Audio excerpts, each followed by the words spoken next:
Oi, eu sou a Olinda. E eu sou o professor Paulo Jubilu e estamos aqui para mais uma videoaula. O tema de hoje, segunda fase da fotossíntese, uma fase que eu chamo de fase escura ou etapa química. Porém, antes de falar sobre essa fase, sobre a fase escura, nós temos que relembrar o que aconteceu lá na fase clara da outra videoaula. Claro, porque elas estão conectadas. Não dá para falar de uma sem antes relembrar o que aconteceu na outra. Vamos lá então, não sei se vocês lembram, mas o que aconteceu na fase clara?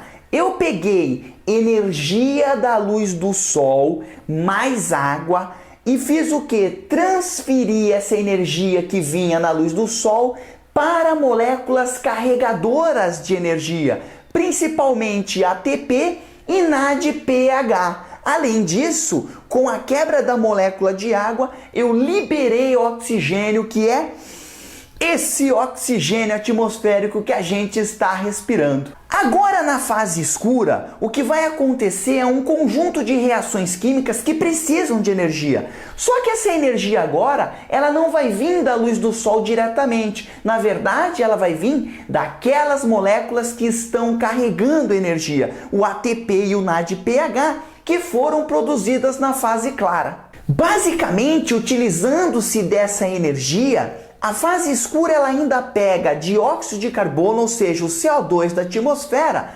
coloca ele junto nessas reações químicas, num ciclo, reações químicas cíclicas, que eu chamarei de ciclo de Calvin, e nesse ciclo de Calvin, nessas reações químicas da fase escura, o CO2 será transformado em açúcar, será transformado em carboidrato, será transformado em glicose, em sacarose ou até mesmo em amido. Vamos jogar uma imagenzinha aí para você entender como ocorre a fase escura?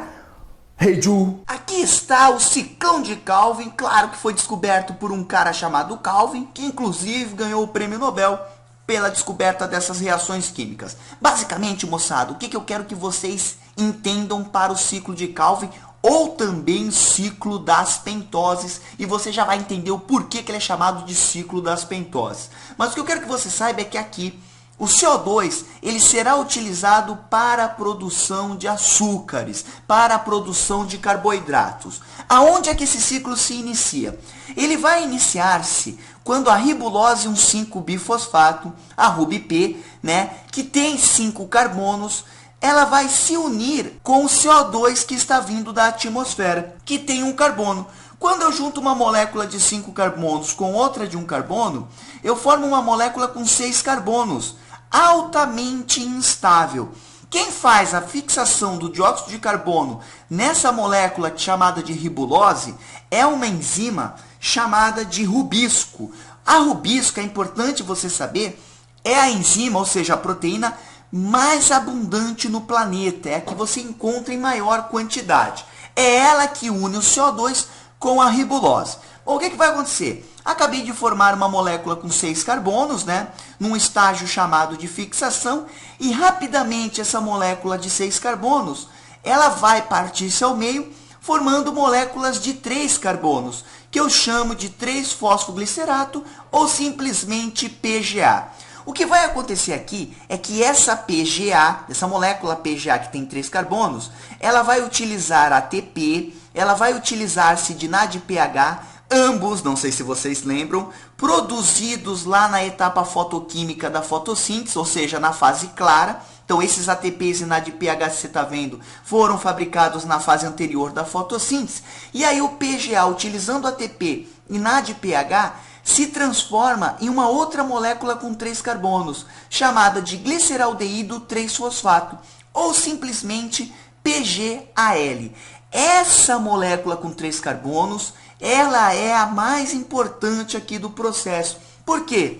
Porque de cada 6 moléculas de PGAL que eu formo, uma será usada para a produção de carboidratos, para a produção de açúcares, principalmente sacarose e amido.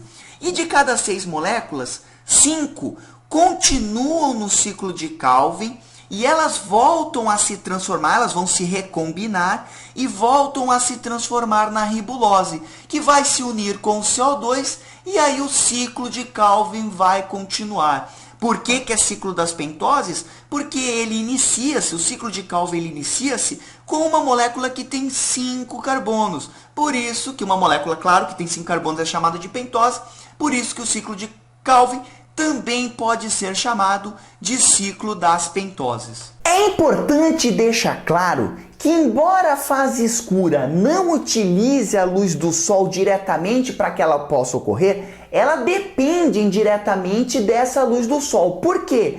Porque é a luz do Sol, a energia da luz do Sol, que permite lá na fase clara a formação de ATP e NADPH, que são as geradoras, que são as fontes de energia para que a fase escura possa acontecer. Outra coisa muito importante é o local aonde ocorre a fase escura. Então vamos imaginar, estamos lá com a célula da planta, aí eu vou para dentro dessa célula da planta e pego uma organelinha citoplasmática que tem lá, chamada de cloroplasto.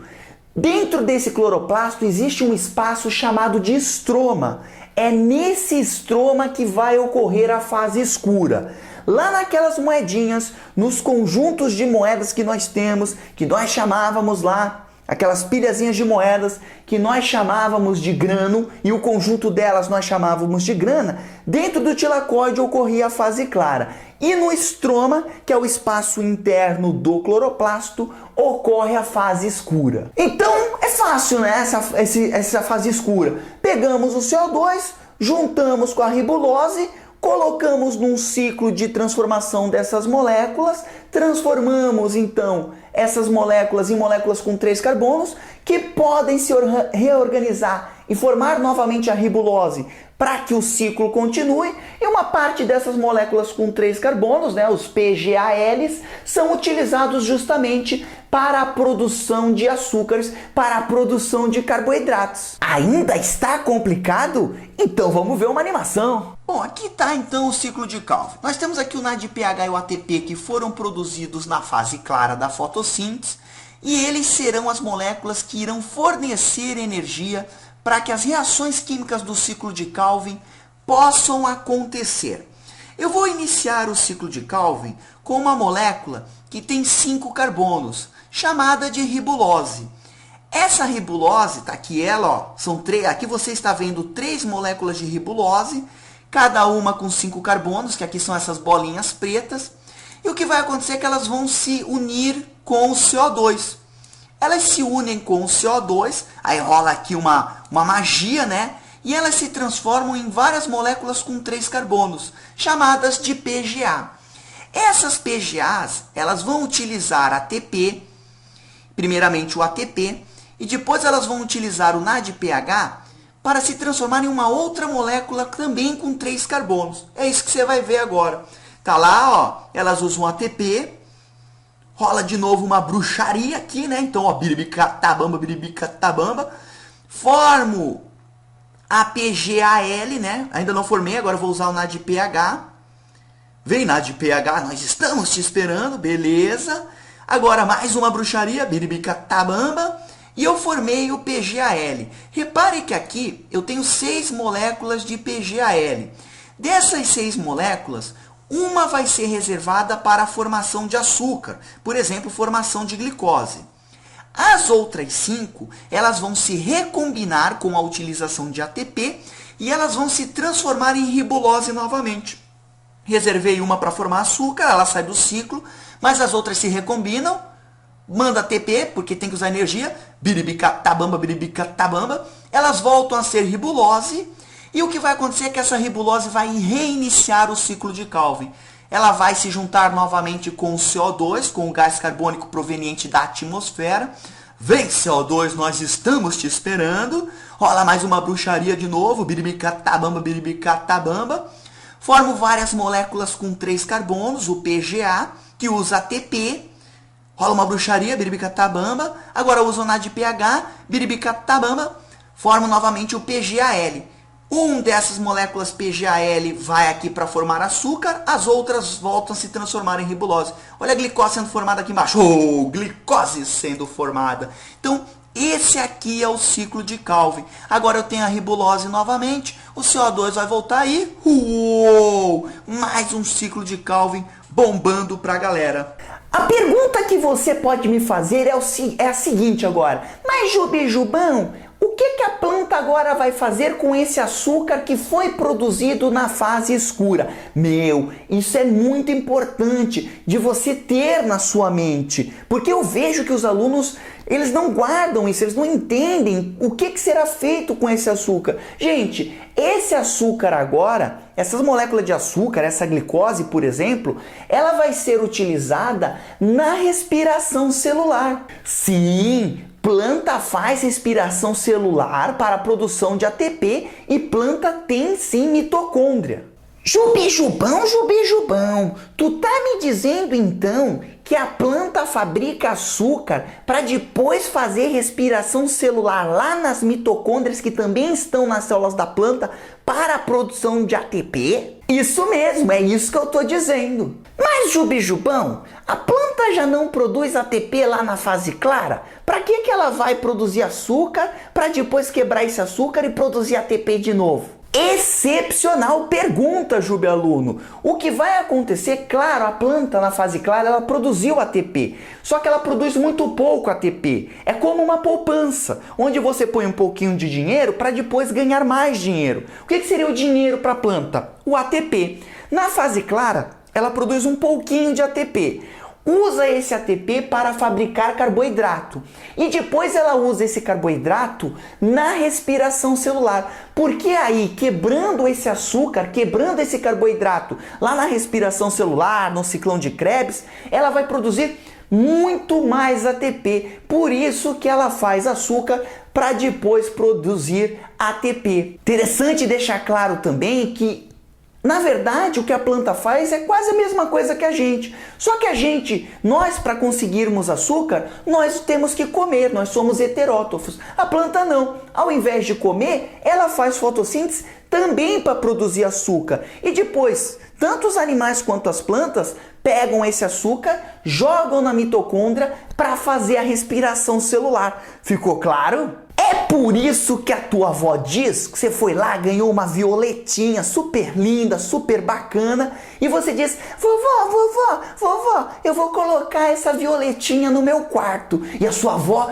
já abre um olhinho e diz: não, porque as plantas respiram à noite e vão roubar o oxigênio e você vai morrer asfixiado. Toda vez que a tua avó tentar te explicar algum fenômeno biológico, dá uma cotovelada na cara dela. Por quê? Porque vó só fala besteira. Vó fala que sapo mija no olho, que borboleta tem um pozinho na asa que te deixa cego.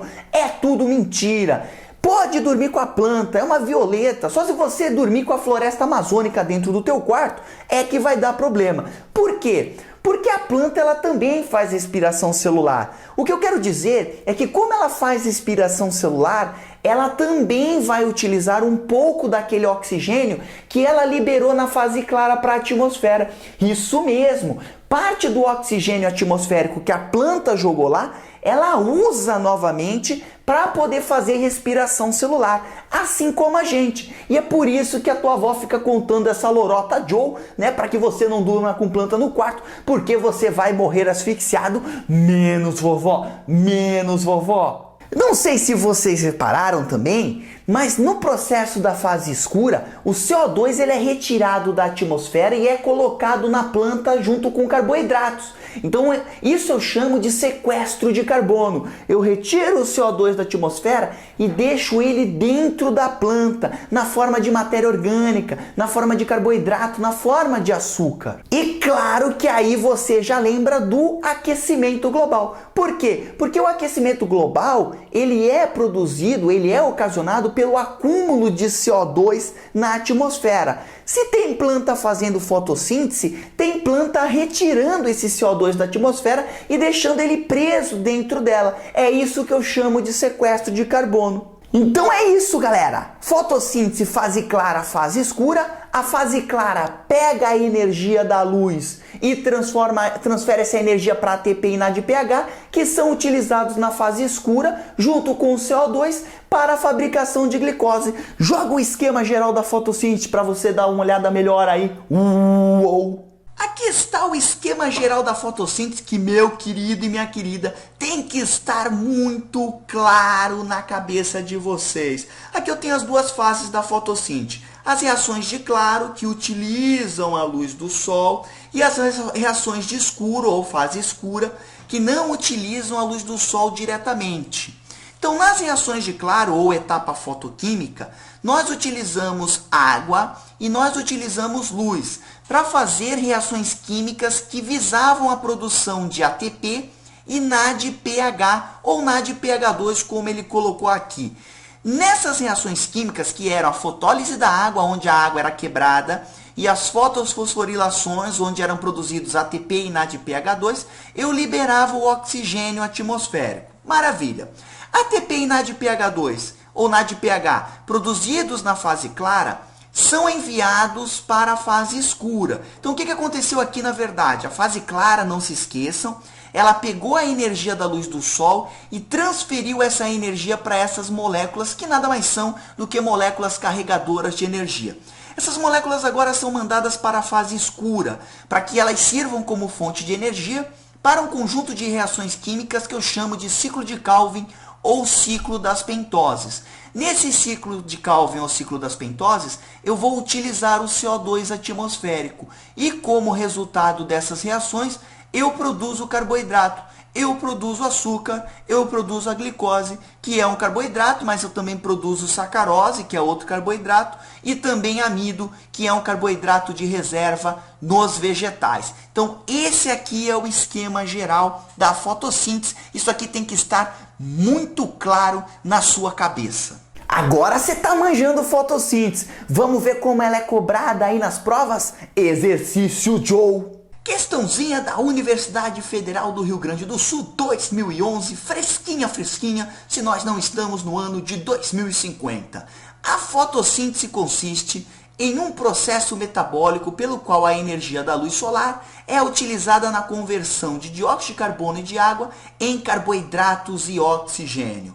Com relação a esse processo, considere as seguintes afirmações. Então vamos lá. Número 1. A produção de carboidratos ocorre na etapa fotoquímica? Errado! A produção de carboidratos ocorre na etapa química, ou seja, na fase escura da fotossíntese. Então a número 1 está errada.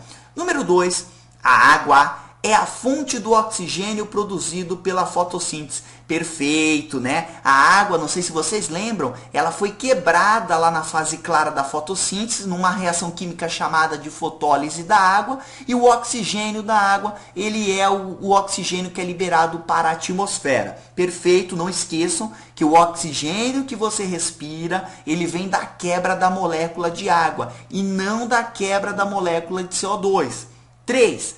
A etapa química ocorre no estroma dos cloroplastos. Perfeito. A etapa química ou fase escura, ela ocorre naquele interior dos cloroplastos, numa região que eu chamo de estroma. Então também está certo a número 3. Lembrem-se que a fase clara ou etapa fotoquímica ocorria dentro dos tilacoides. Aqui a 2 e a 3 estão corretas. Aí a questão pergunta, quais estão corretas? 2 e 3. Gabarito aqui ficaria então letra D de damos um duro danado para entender a fotossíntese. Antes de terminar essa videoaula, vamos fazer um todos juntos. O que é todos juntos? Eu faço uma pergunta sobre as duas fases da fotossíntese e você responde sim ou não. Mas tem que ser assim, ó, sim ou não de supetão, não pode ficar... Tem que ser rápido, tem que ser com sangue no olho. Eu falo e você fala sim, não, não, sim, babando, cuspindo, gritando para todo mundo achar que você é louco aí na sua casa. Vamos começar, dá uma alongada, se estica. Let's go, come on baby, let my fire. O oxigênio que está na atmosfera vem da quebra da molécula de água, sim ou não? Sim. A fotossíntese é dividida em duas etapas, fase clara e fase escura, sim ou não? Sim! Na fase clara eu produzo ATP e NADPH e na fase escura eu produzo açúcar? Sim! Se você respondeu sim, sim, sim, você acertou, você é um Jubialuno gabaritador de provas. Eu espero que finalmente você tenha entendido fotossíntese. Ainda tem mais uma videoaula de fotossíntese, onde a gente vai falar de alguns detalhes como ponto de compensação fótica ou ponto de compensação luminosa. Aguardo você na próxima videoaula. Um grande abraço, tchau!